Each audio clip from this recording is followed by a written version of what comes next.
Welcome to the Man Cave Podcast with Dan Casper. What's up, everybody? Welcome to this episode of the Man Cave Podcast, brought to you by our good friends from Hy-Vee. Dan here with you, as always, for every episode of the Man Cave Podcast. We got a fun one here. Second half, Brandon's going to be joining me, and we make, because Brandon and I, we like to do rankings or lists or predictions, and him and I are making our predictions for the current head coach openings in the NFL. We make our predictions on who the new coaches are going to be. So that's coming up in the second half of this episode of the podcast. First half, though, we begin. We're going to talk a little green and gold heading into the postseason with the Packers taking on the Eagles. So some final thoughts from myself here when it comes to the Packers. So let's jump right into it. Talking a little green and gold. Packers yesterday at practice. Jordan Love, full participant. Malik Willis, full participant. TJ Slayton, elevated from a DNP to a limited participant. Edgerrin Cooper was also practicing. Quay Walker and Evan Williams practiced for the second day in a row. One more day of practice before they head off to Philadelphia, and hopefully with a deep playoff run for the green and gold. Your keys to victory, your key matchups. I know we've been talking about this matchup and breaking down different aspects of this game throughout the whole week here, but with your final thoughts heading into this game, what are your final keys to victory, your final key matchups, the players, one on the offensive side, one on the defensive side, that has got to have a game, and your prediction? What do you got for me? Put your money where your mouth is.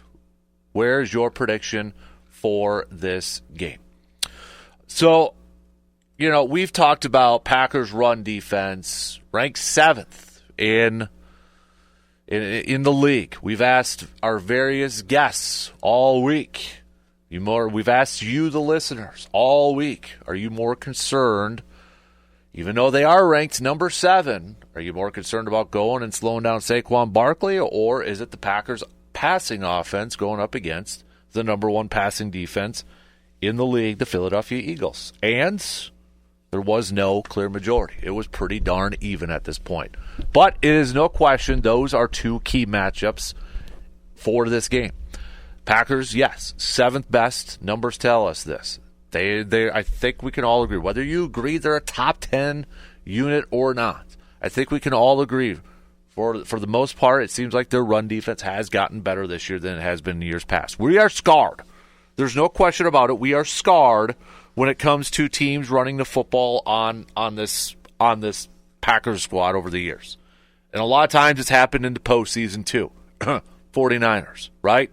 That's happened to us. So we are definitely scarred from that. And regardless if they're 7th, 5th, 4th, 25th ranked in the league when it comes to their run defense, they've got a challenge going up against Saquon Barkley heading into this game. Saquon having the week off, not breaking the rushing record. You would assume that maybe he's got some fresh legs heading into this game. So I don't think they're going to be able to stop Saquon Barkley. They may, he may get over 100 yards. In fact, I think he's going to get his own. He's going to get, a solid stat line in this game. But don't let him just completely dominate and take over the game. Can you, as DP would always say back in his ESPN days, you can't stop him, you can only hope to contain him. Pittsburgh was the latest team to really have success going up against him. He carried the ball 19 times for 65 yards against the Steelers back on the 15th. Now, I don't know if Green Bay is going to be able to do that, but where Saquon, especially when they get, I think a big way to try to limit his ability to really affect this game and his ability to really, dominate this game, you got to try to keep Philadelphia out of the red zone, because I feel like once you are in the red zone, once Philadelphia is in the red zone here, that's where Saquon Barkley is going to be a menace, and that's where he can really absolutely dominate in this game. So can Green Bay's defense try to keep Philadelphia out of the red zone and maybe force them to attempt some field goals if they get down into scoring position? But no question, a key matchup in this game is going to be this Packers run defense, and specifically Edgerrin Cooper. Defensive front, yes. Kenny Clark, if Slayton plays. I hope Slayton plays because he's probably their best run defender, interior run defender, the big man playing the nose tackle. Other guys up there, Wyatt, Gary, Nass. It starts up front at the line of scrimmage. The offensive line's pretty solid for Philadelphia, though, too. They've done a nice job replacing some greats like Jason Kelce and such. It starts up there, but Edgerrin Cooper is going to be a big factor in this and trying to slow down and trying to stop Saquon Barkley, trying to contain him. Can Edgerrin Cooper, the reigning NFC Defensive Rookie of the Month, is he up to this challenge? We are putting a lot on the shoulders of this rookie. And I know we are, but he is a huge, huge factor into the success of trying to slow down Saquon Barkley. There's no question about it. He is a huge factor into this. Can he step up? Can he rise to the challenge?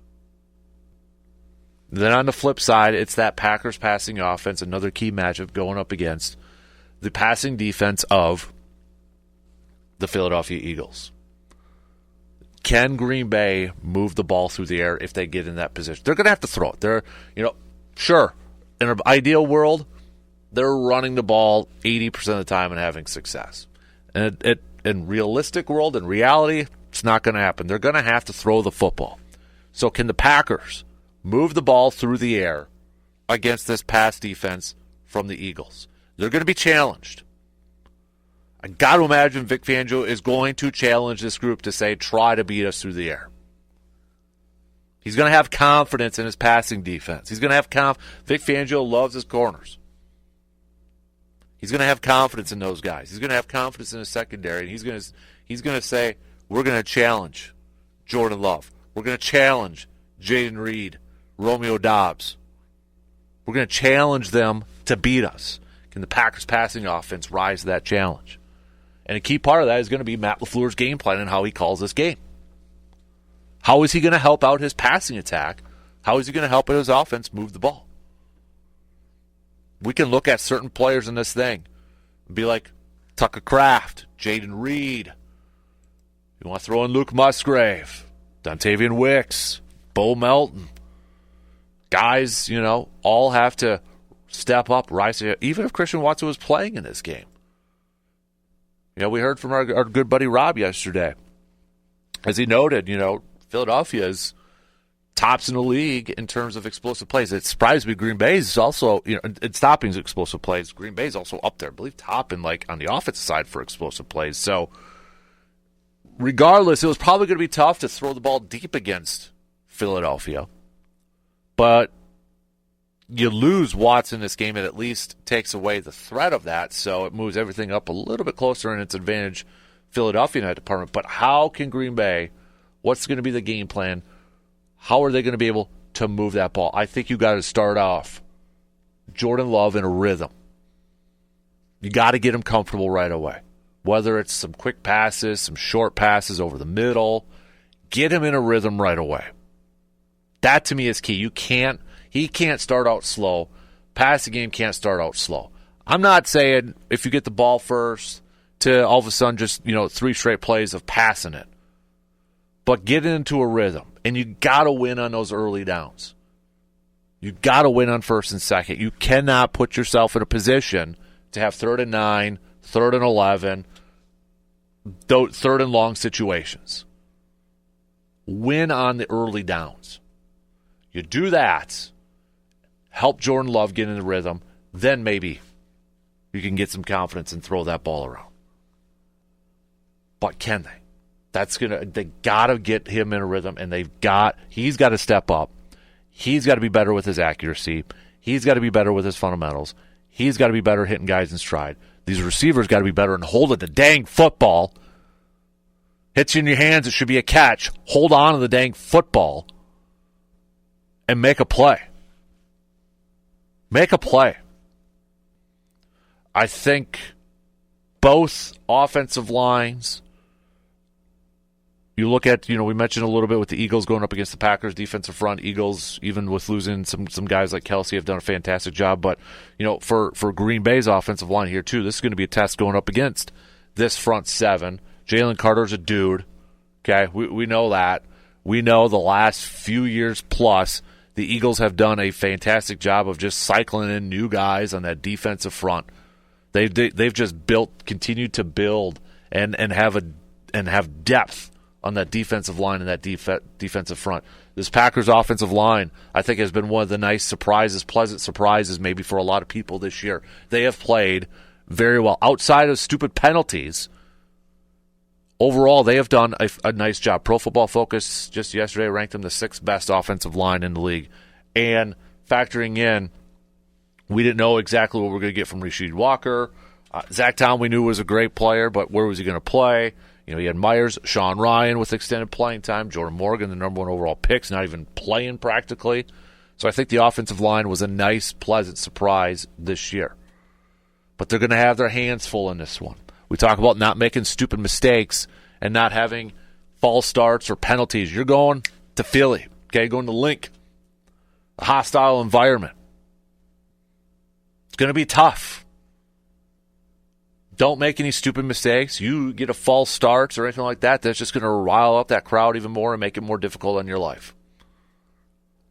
Be more physical than Philadelphia. Take the fight to them. Don't let them beat you up. Don't let them out-physical you. Take it to them. Set the tone early. Set the tone early with Josh Jacobs. You want to, offensive linemen love run blocking. Set that tone early. And knock some, on the ground. Bring the fight to them. I think some more keys to victory, key matchups. This Packers secondary, Xavier McKinney, can they force some turnovers? Can they get some turnovers from Jalen Hurts? I think everybody's assuming he's going to be rusty in this game. He's missed quite a bit of time. And I think a lot of people are just going to operate under the assumption he might be a little rusty. And he may very well be. He's missed a few weeks. He very may well be rusty in this game. And if he is, take advantage of that. Absolutely take advantage of that. And with the Eagles kind of, starting games off slow in the first quarter, here you go. Offensively for the Packers, take advantage of that. Defensively for the Packers, take advantage of that.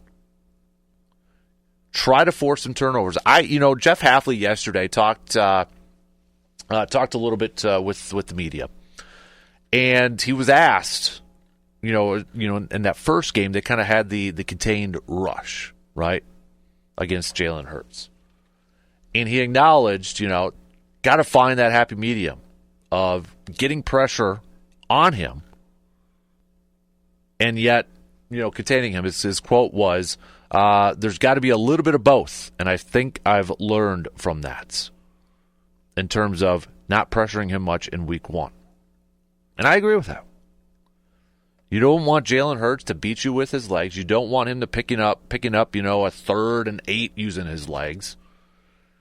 And that's where those guys up front, the Kennys, the Rashans, the Lucas Van Nesses, those guys got to have a game. There's a lot of players that got to have a game in this thing. And there's no question a guy like Rashawn Gary's got to have a game. Van Ness's got to have a game. Kenny Clark's got to have a game. I mean, if you could get pressure up the middle, that's huge. That's why I want Quay Walker back in this game so much. I know he's been inconsistent, but what he can bring as a blitzer, too, what he can bring with his athleticism, we're going to need that athleticism on the field on Sunday. We're going to need that. And I'd rather have him on the field than not at this point. I want him paired up with Edgerrin Cooper. I want those guys flying around and showing their speed. I want Cooper to be in charge of Saquon, and I want Quay to maybe play a little spy on Hurts or maybe get after Hurts. I want Quay on that field. And I think Green Bay's got to control the clock. They have got to control time of possession in this thing. Get back to doing what they were having success doing, like against San Fran and Miami, and start the game off. If they could start the game off just like they did against Dallas last year in the wild card round of the playoffs, I'm feeling good. You go down, you're establishing the run with Aaron Jones, you're having success, and I know Aaron Jones loves playing in Texas and loves playing in Dallas. But if you can have success in running the football and taking all that time off the clock, playing defense with your offense, not allowing Jalen Hurts and Saquon and A.J. Brown on the field, but if you're going down there in 6-7 minutes, but coming away with touchdowns instead of field goals, setting the tone early and putting Philadelphia in a hole early, that is, to me, is going to be key in this thing. And can this team take some blows themselves? Can they take some punches from Philadelphia and not succumb to that, not cower, not get knocked out early? Can they take some of those hits? Can they take some of those body blows or those jabs and still fight and not be deterred and not be rattled? Can they do that? Can this young team do that? Some of these guys got their first playoff experience last year. But we're counting on some young guys, too, coming in here to be big roles. Edgerrin Cooper, this is his first playoff experience. If Evan Williams plays, first playoff experience. Javon Bullard, first playoff experience. But can they stand up to some of those punches, take some of those punches? Because Green Bay's not going to shut out Philadelphia.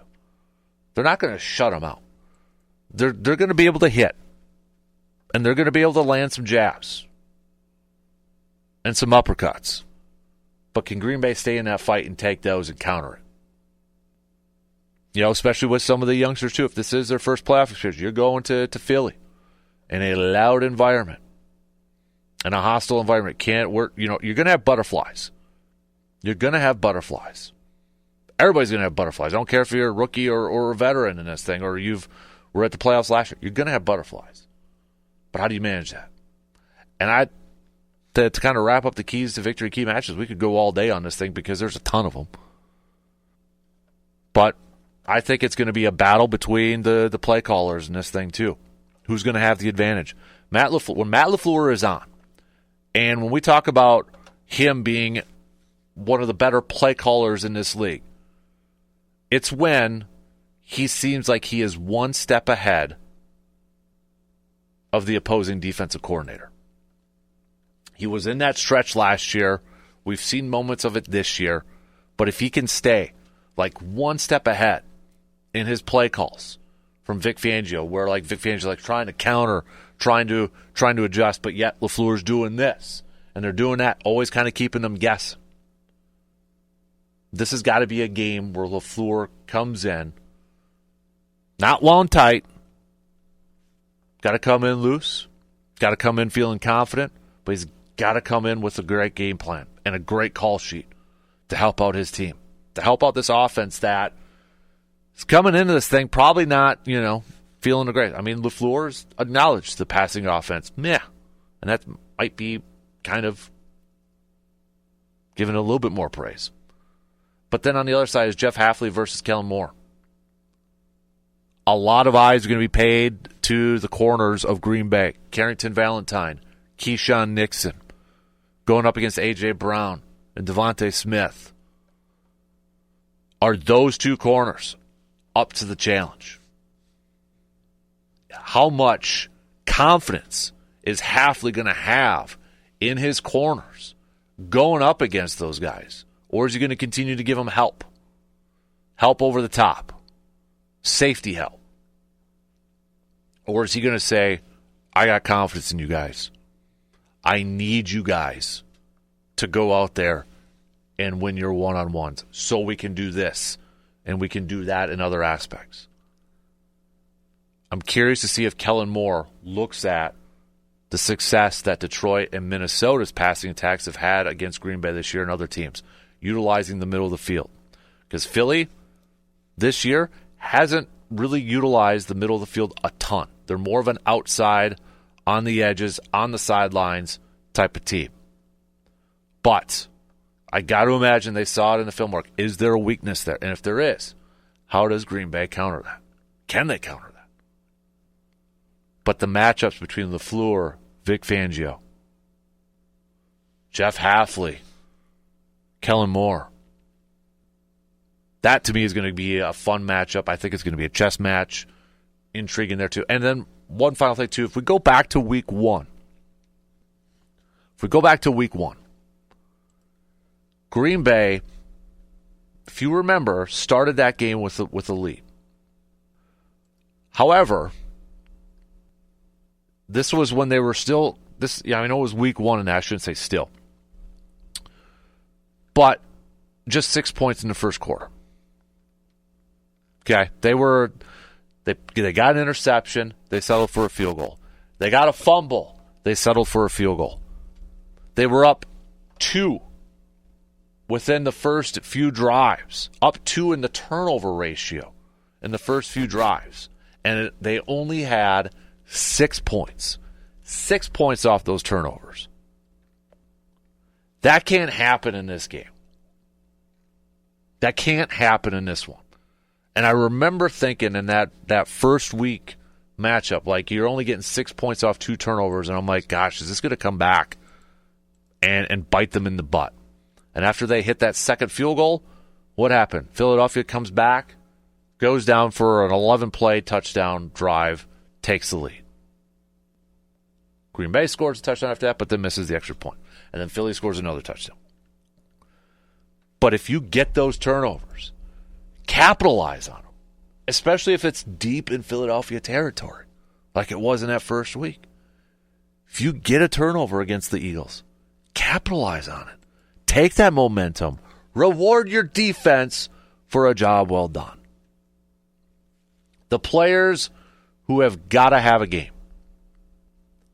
One on the offense, one on the defense. We could pick probably every starter, all these different players on each side of the ball, and everybody would be right. But if I had to narrow it down to just one on each side, defensively, the name I've been saying all week long, I'm going with Edgerrin Cooper. I'm going with Edgerrin Cooper in this thing. He has got to have a game.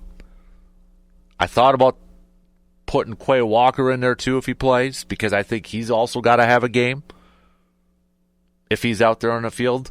Carrington Valentine, if you want to go Xavier McKinney and trying to force some interceptions. You want to go Kenny Clark, Rashawn Gary. Absolutely Rashawn Gary. Heck yeah, I would 100% agree with all of those guys. But I'll go with Edgerrin Cooper in this because is it fair to say Edgerrin Cooper is the best defensive player on this team right now? Is it fair to say Edgerrin Cooper is the best one? I think you can make an argument. Offensively, the guy that's got to have a game. Again, kind of like the defense, we could pick multiple players, and I would 100% agree with all of them. You want to pick Jordan Love? 100%. You want to pick Josh Jacobs? Absolutely. You want to pick Tucker Kraft? Heck yeah. Jane Reed? No doubt about it. But the player that I'm going to pick that I think has to absolutely have a game, I'm going to go Jordan Love. Jordan Love has got to have a game. Because I'll go back. I think Fangio is going to go in with the focus of stopping Josh Jacobs and challenging the passing attack and challenging Jordan Love to beat him. Can Jordan Love rise to that challenge? Can Jordan Love be accurate in this game? Can he hit his guys? Can he get the ball out? Can he not turn the ball over? Can they extend drives if they get into a 3rd and 5? Can they pick those situations up? Jordan Love has got to play like one of the best quarterbacks in the league. And he's got to have a game for Green Bay to win. Josh Jacobs running the ball, yes, 100%. Those pass catchers, offensive line, yep, no argument for me. But Green Bay will not win this game if Jordan Love is struggling. And I think he's got to have a game. All right, let's take a quick break, and Brandon's going to join me. We're going to make our NFL head coaching predictions and our wild card weekend NFL picks. It's coming up next. At Hy-Vee, they're more than just a grocery store. They're your one-stop shop for everything you need, all in one place. From fresh produce and top-quality meats to your favorite snacks and household essentials, they've got you covered. Need a quick dinner solution? Check out their delicious ready-to-eat meals, or swing by their in-store bakery and deli for made-fresh daily options. And don't forget to fill up the tank and take advantage of Hy-Vee's fuel savers. With friendly service, great prices, and convenience you can count on, Hy-Vee is here to make your day easier. Maybe the Cowboys are kind of like our honorable mention one. Yeah, because obviously we don't know yet if that's going to be a job. So we'll leave that for last, just so it doesn't tip away anything at this point, I guess. Yeah. So I don't know how you have your order, but I've got. Should we go Bears first? Yeah, my order was how I remembered them when I was at the Chihaya Boys hockey game last night, which it took me forever to remember the Patriots fired Gerard Mayo, which you called. Yeah. But I was like, wait, there's 6. I'm like, who am I forgetting? I'm going through my head like, the Patriots. Yep. Okay. So we'll start with the Bears. Obviously, this one affects us because it's in the division. Right. Here a little bit. Who are you predicting that the Bears will hire? They've got a long list of guys that they're interviewing. They are exhausting every avenue from the sound of it. Mm-hmm. But to me, I'm going to go with the name that I feel like there's just been the most smoke with, and that's Ben Johnson. Okay. That's one that it seems like they're, even during the year, like after Eberflus is out, there's kind of some things popping out about, that connection. Mm-hmm. And he can be picky. And while I'm not sure if I was him, that's the pick I would make. And just because of, the circumstances of playing in the North and who you play and all that stuff. Mm-hmm. To me, there was just too much smoke there to not be some fire. I'm going to say Ben Johnson. So I have a different pick in this one, but I do go with an offensive-minded coach. I'll just say this. I feel like Ben Johnson, you mentioned it, he's going to be picky, or he can be picky, although he's taken like every interview right now, it seems like. He's doing it with the Patriots, the Jaguars, the Bears, Raiders, I think, are in that mix too. So this one is probably going to be a little, He was a finalist when Green Bay hired Matt LaFleur, too.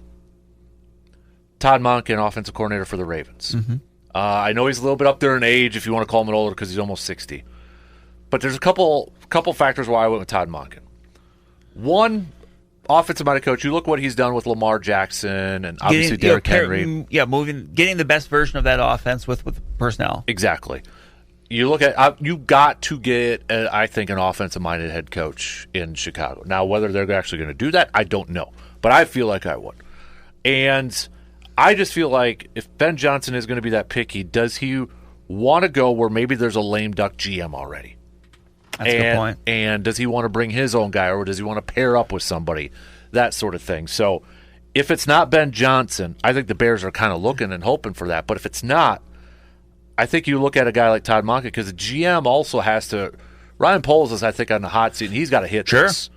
And you look at what Todd's done. He was in Georgia. He was with Tampa Bay. I think when Green Bay interviewed him, he was the offensive coordinator at Tampa Bay when they were kind of the aerial attack over there. Bruce Arians. Yes, yep. So you bring him over. Maybe you bring some of that elements to that Ravens offense over to Chicago with Caleb Williams. So I went with Todd Monken with that pick. So I like it. I've got the Patriots next on my list. Okay. But which one do you want to do? Yeah, we can do Patriots. Okay. I mean, the order doesn't matter to me. Okay. I mean, I went with the obvious one with the Patriots. I went Mike Vrabel. I did too. So I think as much as it would be interesting kind of going from like one quote-unquote Patriots guy to another, like obviously it's very different where Vrabel has a little bit more of the track record. Right. And I think that after the way things went last year, I think that ownership group, Bob Kraft, is looking for stability. Mm-hmm. And someone that's won in the league. Right. So I'm gonna say Mike Vrabel. I have Mike Vrabel too. I will just to maybe add on it, maybe a wild card, because I think it is intriguing. He is taking an interview as Ben Johnson. I think it's intriguing that he's willing to take that because they, I don't think the Patriots want to go 2 straight first-round quarterbacks and not get something out of that quarterback. Mac Jones, Mac Jones isn't there anymore. Right. You got Drake May. He's shown some things. Right. Can you develop Is that? Ben Johnson interested? Remember, that team still got a lot of money to spend. Right. And they need to build that offense. Like, that offense has a lot of work to do. Exactly. But I just think that you mentioned it with the smoke.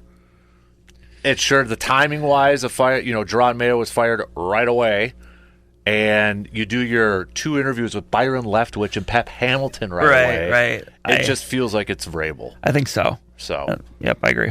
All right. Who do we got next here? Let's do the Jets then. Stay in the AFC East. This one I went a little off the board for because it's the Jets. Yeah. And you never know. And it's off the board in that some people may say, huh? And there's actually, and I'll explain my other, because I had 2. This is one I actually went back and forth on a little bit. Okay. For the Jets, I want Josh McCown.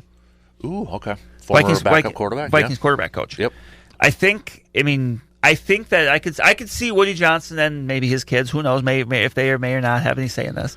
They don't have rankings for coaches in Madden, so yeah. So, but I could see them going with someone they know. Mm-hmm. Again, you said, remember, McCown was actually there. Yep. When Sam Darnold was there. Yep. I could see, and I think Rodgers is gone, but I think I don't think Garrett Wilson's gonna be like, I could see them like trying to like, okay, we've got some talent here, let's try to reset, let's get an offensive guy. Maybe this isn't hiring that's a year early. Mm-hmm. But I think if they see like, you know what, I mean, we've seen sometimes these coaches are maybe not, we don't think are quite ready to get hired. Yep. So I'm going to go with McCown. I can explain my other reasoning that I was thinking about going with, but you go first, just because I don't want to step on you potentially. Oh, no. So I went with Aaron Glenn, the defensive coordinator with the Lions, former Jets player who was drafted by the Jets in the first round. I know it's another defensive-minded coach, but I went with this. So I'll just say I had Aaron Glenn as a finalist with the Jets or the Saints. He spent time with both those teams there. But I feel like, given everything that has gone wrong, so first of all, Jets still have a solid defense talent-wise. I think they got players in place. Sauce Gardner, you look at some of those. So he's got that over there to work with, to build upon. That franchise needs such a strong, vocal leader culture type of thing that I think Aaron Glenn can bring over to that. The Jets need that desperately. And I know it's kind of weird to try to figure out what Woody Johnson's thinking, but I mean, I think you also want to make a pick that fans would get behind, and he's a former Jet player that, spent a lot of time over there too. Would the fans like that? I think they would like that. But you just need somebody that's going to be a leader and a culture builder, and I think that's going to be Aaron Glenn. So the fact that they've got pieces on that defensive side, I think helps. And then, you focus on trying, because they're going to have to get a quarterback. I don't know who it's going to be. I don't know if you're going to be able to find one in the draft or not, but at least you got those pieces in play for your head coach. Kind of going off of what you said, my other guy I went back and forth on with this was Brian Flores. Yep. Because for many of the reasons you mentioned, he's a New York guy. Yep. And plus, if he went over there, my thinking was too, like, he might pluck a Josh McCown to be his offensive coordinator because that would be a step up, right? Quarterback coach. Yep. So that was kind of the rationale you used for Aaron Glenn, I think, is sound. And again, I was very close to kind of going with Brian Flores for a very similar reason. Mm-hmm. I did think about Brian Flores over there too. That was. I'll just tell you, Brian Flores was the hardest one for me to predict whether he was going to get one or not this year. But more on that later. Yep. So let's do Saints. Okay. Saints, I have Aaron Glenn. Okay. For a lot of the reasons you mentioned. Yeah. I mean, he has the connections there. Mm-hmm. I think let's put it this way. I was a little unsure, but I think Aaron Glenn got himself a head coaching job based on what he did Sunday night. Yeah. That approach that they had against the Vikings offense was fantastic. And those players executed, and I think that kind of puts it over the top for me. With all the injuries that they've had to deal with on that defensive side over there too. So yeah, I think he lands a job in this cycle, and I'm going to say at the Saints for a lot of the same reasons you said with the Jets. Mm-hmm. He has a connection there. Yep. They can use, the Saints are just so stale right now. Mm-hmm. They need that. Mm-hmm. And I'm going to say Aaron Glenn. So for my Saints pick, I also went with a former Saints assistant coach from back in the day, Joe Brady, current offensive coordinator for the Buffalo Bills. Moving on from Dennis Allen, who was a defensive-minded coach, who coming in with the offensive side. I don't know what they're going to do at the quarterback position. Is it going to be Carr? If it's Carr, do you bring in an offensive coordinator that did some great stuff with Josh Allen this year in Buffalo to try to get that out of him? Assuming Alvin Kamara is still going to be there next year, who knows? You got Chris Olave as a wide receiver in that. So Brady, bringing him over, offensive-minded, kind of getting back. I mean, he was there when Sean Payton was there, I believe, 2007, 2018-ish over there. So maybe bringing a little bit of that back over there. So I went with an offensive-minded head coach because, for one, I don't think the Saints are a great situation because they're in salary cap hell. Yes. So I feel like you almost need to get some creativity with maybe your head coach and play caller at that point. So that's why I think they bring back Joe Brady at that spot. Plus, didn't he coach at LSU? Yeah. So there's. Yeah, he's got a lot of Louisiana connections. Yeah, I think he was the offense coordinator when they won the title with Burrow and Jefferson and Chase. And then that's when he got hired at Carolina. Right. So but then Carolina was just awful. Yeah. So yep. All right, let's do Raiders. Raiders. I am actually going to go with somebody that has an interview, but he's interviewing next year. I'm going Pete Carroll. Okay. I think that the Raiders are going to go for an established winner, a guy. They want to pull the nose up a little bit, and I think, especially coming off of Antonio Pierce, who was a younger, inexperienced guy. I think they go the complete opposite direction, and Pete Carroll gets his. I guess this will be his third act. Because he did coach the Patriots and then Patriots, Jets. Oh, I guess I kind of lump those together. Okay. So, but yeah. He had obviously he's been off, but I'm going to say Pete Carroll gets back in the game and he's coaching the Raiders. So I don't know if I'd call it a conspiracy theory. This one was the toughest for me because the biggest question is how much is Tom Brady involved in this? That if Tom Brady has a huge say in this, like a lot of people assume he's going to have a huge say in this, I think it's also telling. I think it's telling that a couple days later they fired their general manager. Right. So that to me tells me Tom Brady's involved in this. That they're starting over from scratch, and Brady's going to have a bigger voice in this. So then the mindset is like, oh, Vrabel, would he bring in a Patriots guy? But you look. Just a few years ago, they had two Patriots guys in the front office, Dave Ziegler and then Josh McDaniels. And then the other part of it is like, I don't think Brady wants Patriots people. I think he wants to, I want to do it my way. Mm-hmm. I want to show, I've got this. We know how competitive he is. He's trying to do his broadcast thing. Now he's getting into ownership. I think he wants to set his own mark. Yeah, I'm sure he called Bill, like the reports are out there. But I think at this point he wants to okay, I want to put my own mark on this. And so who is that guy? I'm like, okay, could it be Liam Cohen, the offensive coordinator from Tampa Bay? I'm sure he's still got connections in Tampa Bay, to kind of get a little background check on him. Then I'm like, okay, but he called games every weekend. And a team that he saw a lot. I think he could pull this off. When the GM firing kind of tipped me off here a little bit. I think they get Ben Johnson. Ooh. I'm going to bet they don't have the quarterback. I understand it. But they got an offensive line. They can build around with that. You don't have that GM, so you can kind of work with maybe pairing up Ben Johnson with that. But Tom Brady called a lot of Detroit games this year, right? He called a lot of Detroit games. He's got to be very familiar with what he saw. And part of me is wondering, okay, I want me some of that for my team. Again, the quarterback position, it's kind of an unknown there. But the timing of the GM thing was just kind of weird. Sort of thing. And I'm like, okay. And then the fact, he, because I guarantee you Brady's going to go back to all these games and these, not just calling them, the meetings, right? They meet with the coaches. He's got to use that as some sort of interview sort of thing. So I went back and forth between Liam Cohen and Ben Johnson, but I feel like they're going to make a big push for Ben Johnson. And he's going to be able to pair him up with a general manager that they all work together with. So it's a wild card. Interesting. But those are the reasons why I went with Ben Johnson. I like that Johnson. rationale, though. Yeah. So, all right. Last one, Jaguars. Someone you just said, Liam Cohen. Yeah. I think he's an offensive-minded guy off that Sean McVay tree. I think, coming off of Doug Peterson, obviously the plan was to try to get a quarterback-friendly guy for Trevor Lawrence coming off the debacle of Urban Meyer. That didn't really work because it didn't seem like Doug Peterson really evolved. He was still kind of stuck in, this is what we did with Nick Foles and Carson Wentz. I'm going to go with, I think Liam Cohen makes the short jaunt to Jacksonville, offensive-minded guy.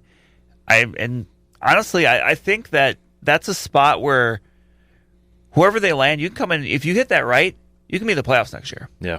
That division is not good. And I think Trevor Lawrence, he may not be the generational guy that he was kind of viewed as. I still think he could be a very good quarterback. Mm-hmm. You drafted Brian Thomas. I think Evan Ingram's a good tight end. Like, Yep. I think you can make ETN's over there, too. Yeah, I think you can make a big turnaround with the Jaguars in 1 year. And I think Liam Cohen is the person they task to try to do it. So, I had somebody else here, but the fact they're keeping Trent Baalke changes everything for me. If they got rid of Trent Baalke, I think Ben Johnson goes there. Yeah, that's a good call. I didn't understand keeping Trent Baalke. I don't either. His resume, especially his resume in more recent years, is not good. Right. And I think that limits them in terms of who they can keep. I think there's been reports too that even some candidates, just nameless, candidates said like that impacts it. Right.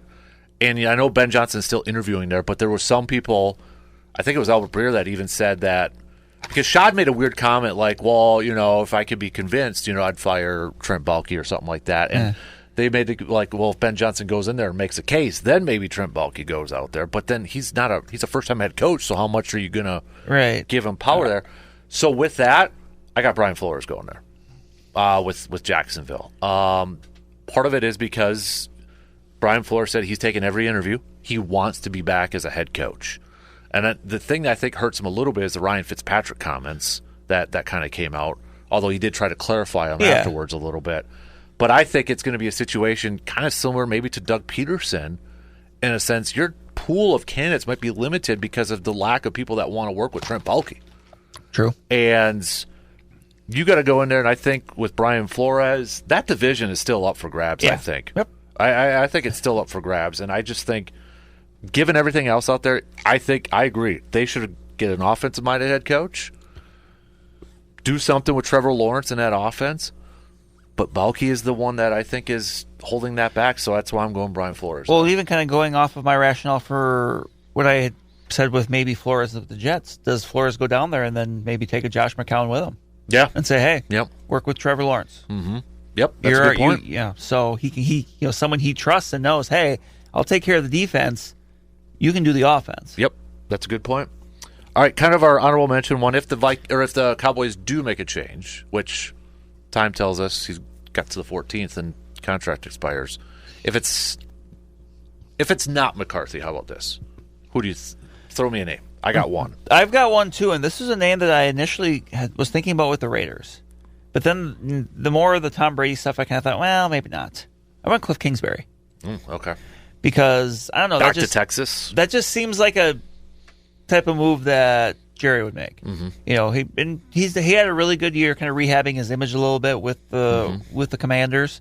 They're in the playoffs. I still think you go offensive minded there to try to maximize your talent with Dak Prescott, CeeDee Lamb, etc. Mm-hmm.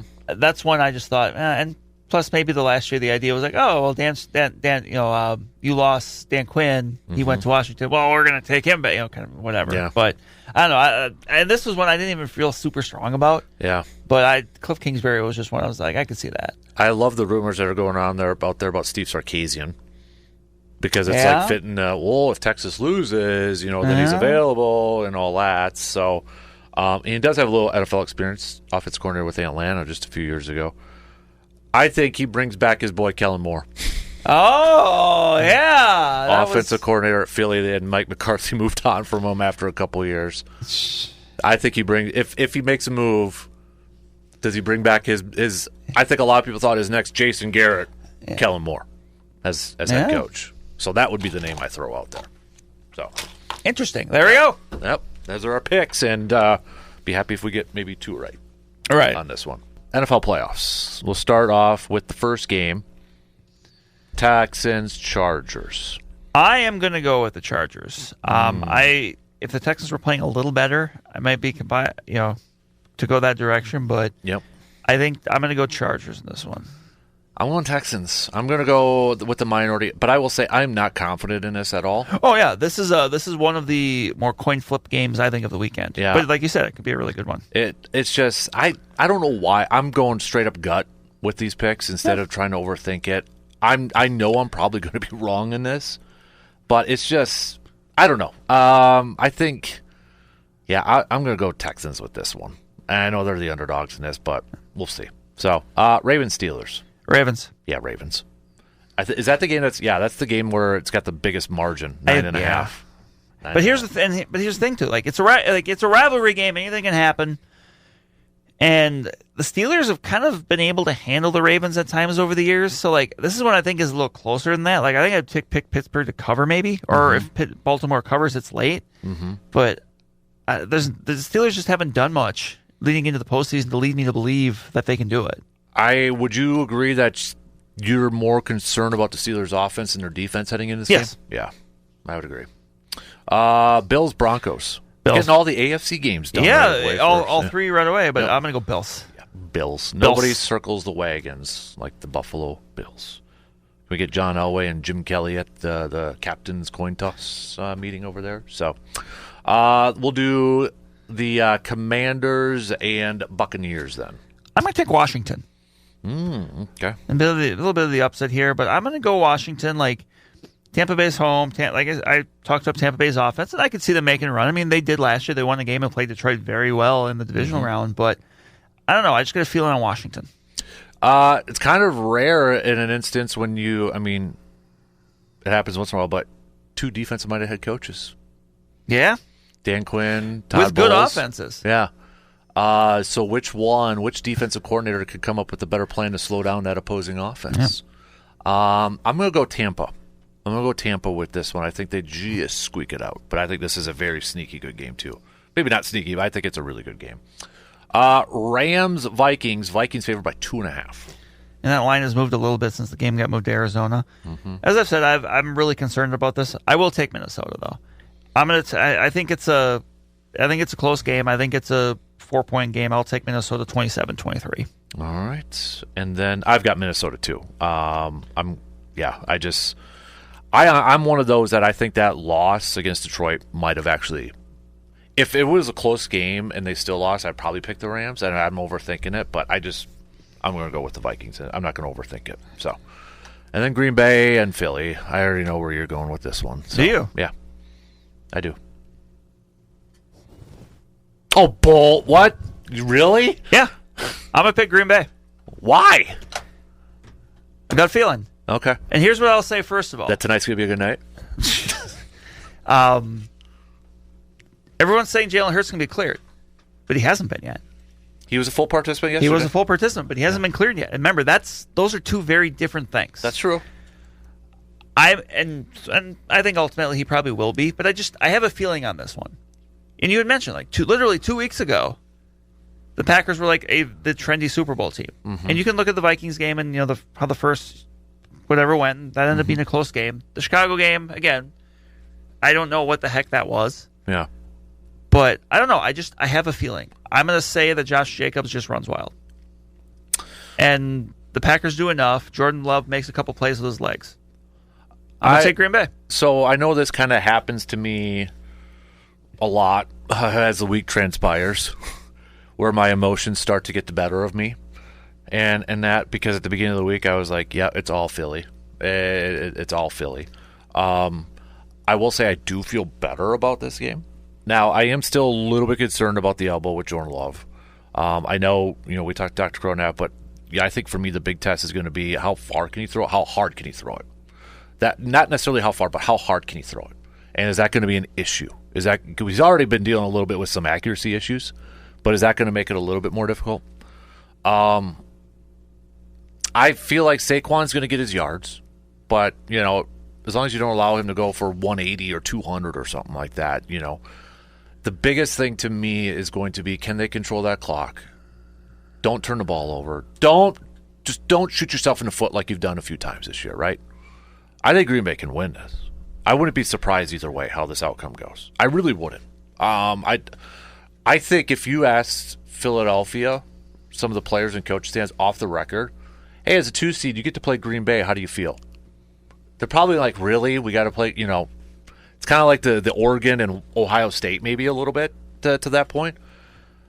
I'm still going to go Philly, but I have gotten closer to switching it. I will say that. I have gotten closer. The thing I will say also in my defense, last year I did pick Green Bay to beat Dallas. You did? I mean, I wasn't alone in that one, but still. Mm-hmm. So I mean, it's not like I'm not going to root for them or go for them and all that. I'm 100%. It's just if I'm making a pick with my gut, I'm going to go Philly With your tummy tum? with my tummy tum. But, golly, you know what? And maybe all this talk is actually going to be good for Green Bay, too. Like, nobody's blah, blah, blah. Nobody's giving us a chance, As dumb as we think that is, it's obvious teams still use it, it still motivates them for crying out loud. So, I just think the biggest key player in this game is Jordan Love. And I know, you can say that for every quarterback, but if he's on like he was in that Dallas game, yes, Aaron Jones running was great, but I mean, some of the passing plays and Roman, if remember the throw everybody was talking about, I think it was to Dontavian Wicks in that touchdown against the Cowboys, like, oh my God, that throw, that dime that was just on. If he's on like that, they're going to win. Number 10 to me is the key to this thing. His demeanor, can he lead this team to victory in a hostile environment? That to me is going to be the ultimate indicator in this thing. And I don't know how Matt LaFleur is going to, I think it's going to be an interesting chess match. Matt LaFleur, Vic Fangio, Jeff Hafley, Kellen Moore. That to me is going to be interesting. So I hope you're right, though, and I hope I'm wrong. All right, that is going to do it for us on this episode of the Man Cave Podcast. Again, brought to you by our good friends from Hy-Vee. Big thanks for tuning in, and don't forget to hit that follow and subscribe button if you got a few seconds, 5-star rating, and a positive review so others can find the podcast. Until next time, I'm Dan Casper, and I will talk to you on the next episode of the Man Cave Podcast.